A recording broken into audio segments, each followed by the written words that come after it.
This short tutorial will show you how to insert a Shockwave flash item into a PowerPoint slide. If you're using 2007, you simply go up to Developer.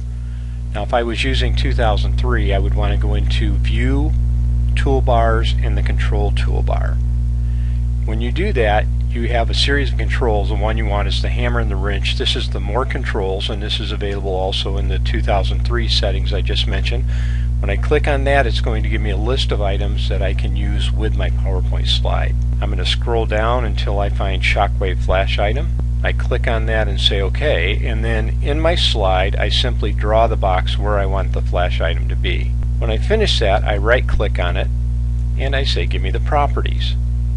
Now in the properties there are several settings I need to change. I want to go to Loop and change that to false. If you don't, and if it's a movie flash item, it will just keep playing over and over again. Secondly, I want playing to say true. If I go down and say embed movie, I want that to be true. And then finally, I click into the actual box that says movie itself. Now here's where you're going to need to paste in the link to the flash item, and there's two ways you can do that. Open the folder where you have the flash item stored, and you can do two things. You can right click on it and say properties, and from that you can copy the link. So here's the location. I have to copy all of this and paste that in to this movie link right here, and then secondly I have to add a backslash and the actual title of the flash item to that.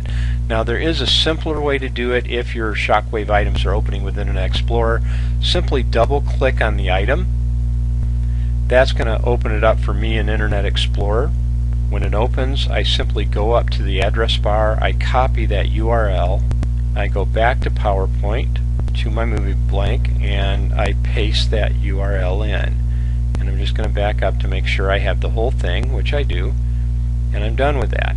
Now when I go into my slideshow then and click it open, when I get to that slide, that table is right there, and now this acts, I mean it is a flash item. I can interact with this, and so it does make PowerPoint interactive on a interactive whiteboard. You can actually do this.